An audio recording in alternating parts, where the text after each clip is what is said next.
Hey, what's up, guys? This is Brian from Whisper74, and this video is a follow-up to my P-Series Quantum X video, and this video is titled In My Defense.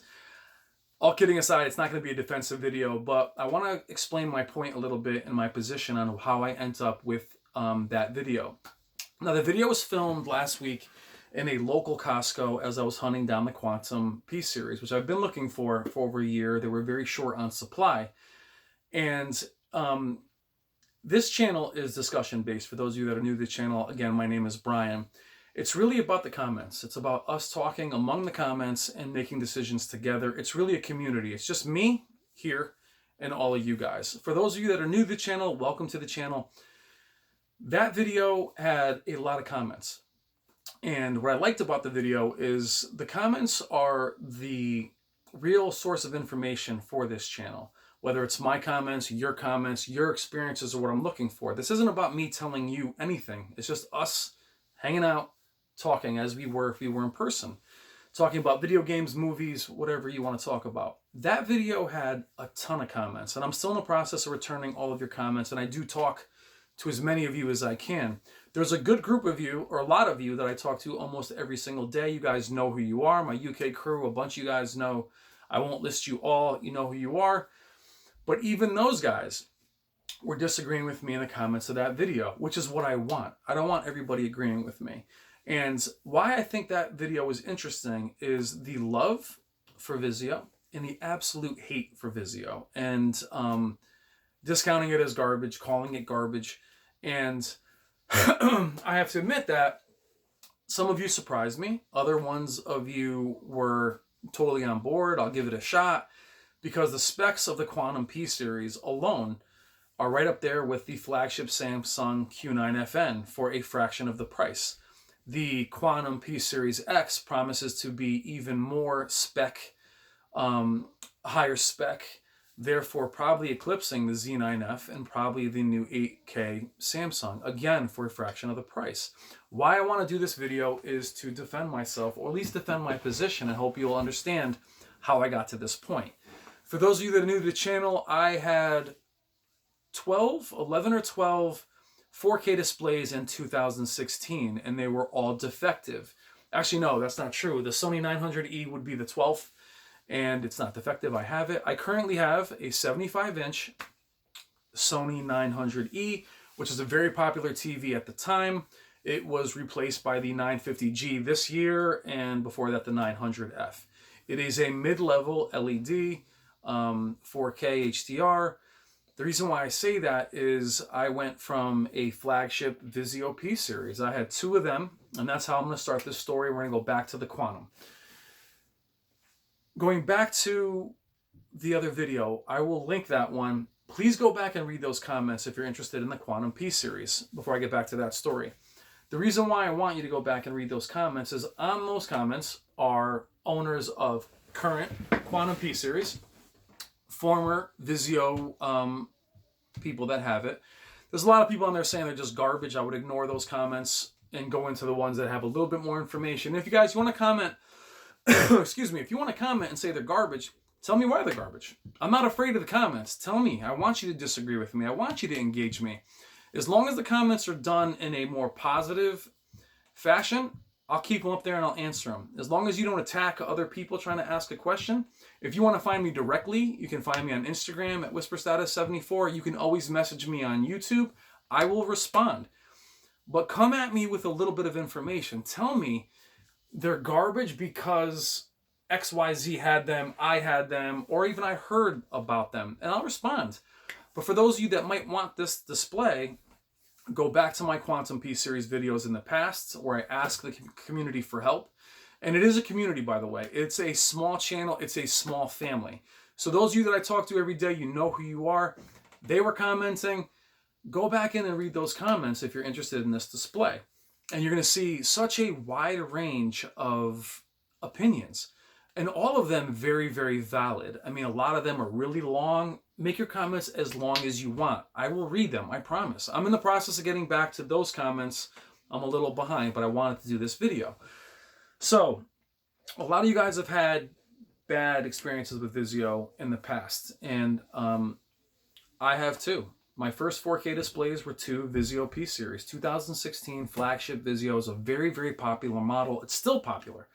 It was so highly rated. I was so excited. Like many of you, it was my first jump into 4K. Now, when people buy 4K TVs, or now, unfortunately, it's going to be 8K displays, we're coming from different camps. My camp at that time was leaving 1080p into 1080p Panasonic Plasma into 4K. I wanted the brighter colors. I also wanted to go from 65 inches to 75 inches. One of the biggest reasons to upgrade your displays is size. More immersion, 4K to me is better with a larger display, all depending on the size of your room and obviously your budget. So I researched Vizio, and I will tell you honestly, I was not wanting to buy them. I have had friends with Vizios that have had tremendous luck with them, but in my mind, they were a bargain brand. They were a Walmart brand. They were nothing. I was being a snob about it. I was a Sony guy, a Samsung guy, a high-end guy. I just had that with especially with electronics. I had that opinion. So Vizio won me over. I mean, the specs were incredible. Full array local dimming. At that time, Sony was still edge-lit, except for their flagship, and so was Samsung. By the way, before I get into 4K, edge-lit was still considered a strength among LCDs, simply because the image was brighter and there was a much thinner bezel, which is ironic because now the flagships are heading more towards viewing angle and not picture quality in terms of their dark level or peak brightness. At that time, everybody jumped at the edge-lit displays because they were thin. If you look at some of the old LCDs that had the back light in the back, there weren't any real edge-lit problems. There were no light problems at all. Some clouding here and there, but for the most part, that's what happened. So here was P-Series, had full array local dimming. It had a decent picture. It had 5 HDMIs, very low input lag, Dolby Vision, HDR10 I think was going to be, HDR10 was coming as a patch. And I was ready. $4,000, ready to rock. And it was defective. Had a green line right across the screen. It was intermittent, which is the dirtiest word in AV, is it's there, it's not there, should I keep it, should I not keep it? I sent it back, I got another one, and I had the same problem. There was also some problems with the HDR not enabling, and also I think that was something that was probably fixed in a patch, but it set me off on this 4K journey. I also have a series of videos on the channel called 4K Journey / Nightmare, what you can learn, check those out, and I go into detail. The point is, guys, I went from $4,000 investment to Samsung KS9000. I had 3 of those. Now the price is $6,000 plus.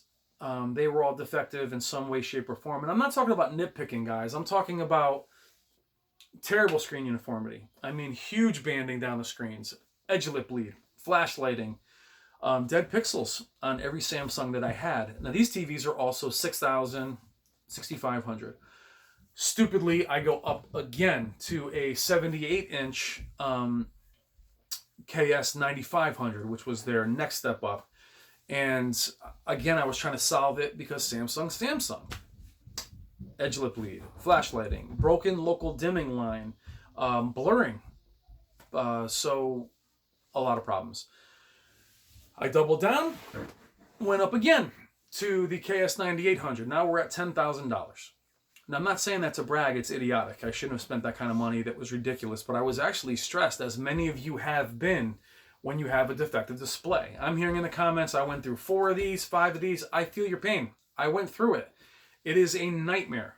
And it is an absolute hardship. You spent the money and you're being told that's normal. I was on the phone with Samsung. Now, quickly, the prestige of flagships is addictive, I will tell you. Whether it's having the fastest graphics card, it feels good for a year or two. And TVs, it feels good for a year. You have 1 year to have that flagship. The Z9D was big for a couple years, but now if you had a Q9FN, you had 1 year as a Sony flagship or Samsung flagship, and now it's replaced. So it's a hard reality. But when that display price balloons up to $10,000, it is heartbreaking when something's wrong with it. You're trying to discuss it with your family. You're trying to budget it. I know it's absurd. Again, I'm not bragging. I'm actually admitting that it's idiotic. In my case, it made no sense. It wasn't something that made any sense. It would be the last display I would have owned for 10 years. There's no way to justify it for me. And it was defective. And on the phone with Samsung, it didn't matter. There was no, hey, you spent this much money. And I remember being on the phone, guys, with the manager and the supervisor and the regional person. And I kept saying the same thing. You know, hey, I'm flagship. I spent the money. I'm elite. $10,000. You got me. Help me. Help me. Help me help you. No, it was just like, all right, sir, please hold. The specs are in line. Dead pixels are normal. Even the blue line defect, they came out and looked at it. And you know what they said to me? They couldn't replace it because it was too much money. They couldn't replace a panel of that money. They were going to try and fix it. And that blue line defect that was on that KS9800, the flagship TV, which I ended up with, I don't know if I even mentioned that, the 78 KS9800 I ended up with, had a blue line defect during gaming. Those videos are the first ones on this channel. The first 4 or 5 are the KS9800. Full array, badass, amazing display, gorgeous. Bad pixel response, at least my models had it. Flashlighting, it was a nightmare. So why tell you this story? So as I come from disliking Vizio for being Vizio, it's a Walmart brand, it's trash, I don't want to go. I'm going with the old faithful. So we go Samsung, blah, blah, blah, blah, flagship, prestige, I'm the man. What an idiot. So then I go back down. Now, Sony at the time, I was not a fan of theirs either. I had Sony displays in the past that were defective. I had Sony Walkman, Sony PlayStations that broke. I had Sony DVD players that broke after a few months. Do you see where I'm going with this, guys? As much as Vizio is garbage and TCL is garbage and these are trash, the moral of the story is they all are. They all are. Every single one of the companies is struggling with their manufacturing. Every single company has had numerous and multiple defects. I've experienced all of them in this room. Your Xbox, I've had a couple dozen of those. Anyway, back to the Sony. Artings.com was helping me in the comments of their videos and through Facebook Messenger. They were very helpful, and they were telling me that the best display I could choose was probably the Sony 900E. Which is the display that I have in the background. And that display, I absolutely did not want. It was a mid-level. It was even cheaper than the Vizio P-Series. I wanted nothing to do with it. I wanted to chase the prestige of the flagship. And I went with the Sony 940E, which was the flagship of the 2017, the flagship of the 940E. Full array, very bright. It's a gorgeous display, by the way. It is now on Amazon for $2,500. If you're in the market for a TV for movies and streaming, 940E is incredible. Almost zero blooming, very bright, Dolby Vision, HDR. It's awesome. Its only drawback is it has some blurring in gaming, which my display was primarily gaming and it bothered me. I was actually sensitive to it. A lot of you that have the 940E aren't. Give it a look. But I had the 940E because I refused to go with the mid-level. Like many of you are refusing to go with the Vizio. So I went through another TV. Now, guys, think about the amount of returns we're talking about. That's making time off. That's being here for these huge windows of delivery. That's tipping drivers. That's hanging the stupid TVs. So I recommend, guys, when you guys get TVs delivered, do not hang them until you test your display. I'm leveling it, hanging it. Anyway, so Sony 940E, this one had bad screen uniformity as well. And I'm not nitpicking, guys. I'm talking about a huge line right down the middle of the screen whenever I would pan. That video is available on the channel as well. Now, it didn't come through in the channel, but it was there. The blurring was something I couldn't handle. I went with the 900E. And if you watch the first videos of the 900E on this channel, I'm not super happy. I was pretty let down. More importantly, I was let down by my journey and the amount of money I spent. But if you watch those 900E videos again, what you'll hear is how pleasantly surprised I am. Now, what I mean by that is I'm so surprised that a TV that costs this little looks this good. I was trying to erase my memory of the higher end, brighter, but defective displays. And my point about this entire video is I'm looking for more for less, not less for more. The 900E blew away all of those displays. Why? It functioned. It surprised me. Its specs are good. The price, perfect. It's cheaper than the Vizio P-Series was, and it looked better, and it performed better. Pleasantly surprised. The difference between sitting back and having buyer's remorse devastate me and beat me up. I can't believe I spent this money. So many of you guys are going through that yourself. The feeling of the 900E covering the bases for less money was elation. And I love it. It's still my favorite display. So why upgrade? As I was saying before, the other camp that wants to upgrade is the one that has a display that wants to, or some of you guys have displays that didn't have HDR. Some of you have displays that you bought that aren't what you really want. You want to go higher. For me, the Quantum P-Series X, I'm thinking that if it comes out and it blows this TV away and it costs $3,000, I can justify that. And that's what the video is about, guys. It's about justifying the price to performance.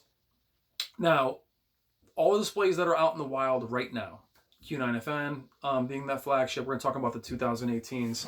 We're going to talk about any of the OLEDs at 77 inches. Because remember, I'm in the 75-inch class. Don't blow away the TV that's behind you. Are they better? Absolutely. Are they brighter? Sure. Better local dimming? Yeah. Do they blow it away by $4,000, $5,000, $6,000? They don't. They don't. That's my opinion, but I'm telling you, for me, I've had TVs of that level in here. They don't blow it away. They are better looking. They do have better picture quality, better whatever. But in terms of price to performance, they don't. And that's what this video is about. That's what I'm thinking about in terms of the Vizio Quantum P-Series. Is I want to see if that TV has specs that are better than last year's Quantum P-Series. Now, let's go over them. Nearly, I think, 2,500 nits of peak brightness, Dolby Vision, full array. The new, which one of those TVs? The new 950G. That's taking place at the 900F. 60 zones. 60? Now that was a 65-inch, I believe. I'm not sure, but it's not a lot of zones. They're going down in zones counts. That's why I think the 940E, for those of you that want a TV for movies, go for the 940E. But my thing is, if the Samsung flagships and the Sony flagships are turning their backs on the LED market in terms of their specs, and TCL and Hisense and Vizio are going to start knocking it out with high-end specs, I'm going high-end specs for low-end price, not high-end specs for mid-range specs, or you know what I'm saying? I'm not going to go for high-end price for mid-range specs. I want more for less, not less for more. And these companies are asking us to spend more for less. And I'm not going to do that. So that is a long-winded journey in how I got here, guys.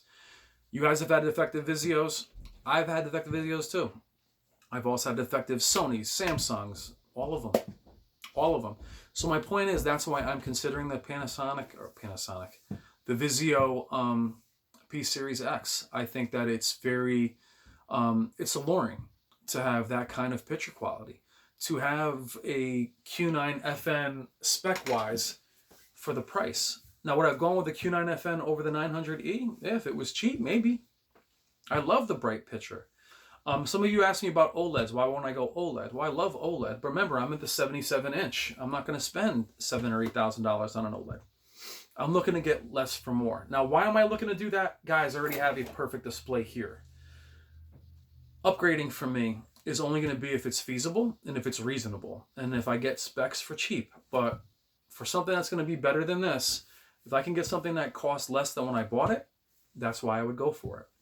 So that's my long-winded defense of why I'm considering the Vizio Quantum P-Series from Costco. Plus, they have a 2-year warranty where you can take it back with your receipt and have them replace it. In the comments, let me know what you think. If you agree or disagree, please comment. Let me know what you think. Watch that video. This is my defense in a very long, roundabout way of how I ended up at this point. I've had all defective displays, guys, and the more money I spent, the worse. And I mean the worse it got. So is the Vizio P-Series going to be perfect? Am I telling you go buy one? I'm not.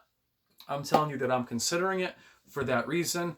I want more for less, not less for more. All right, guys, this is Brian from Whisper Status 74. Thank you so much for your time and watching the video, and I will talk to you soon. Take care.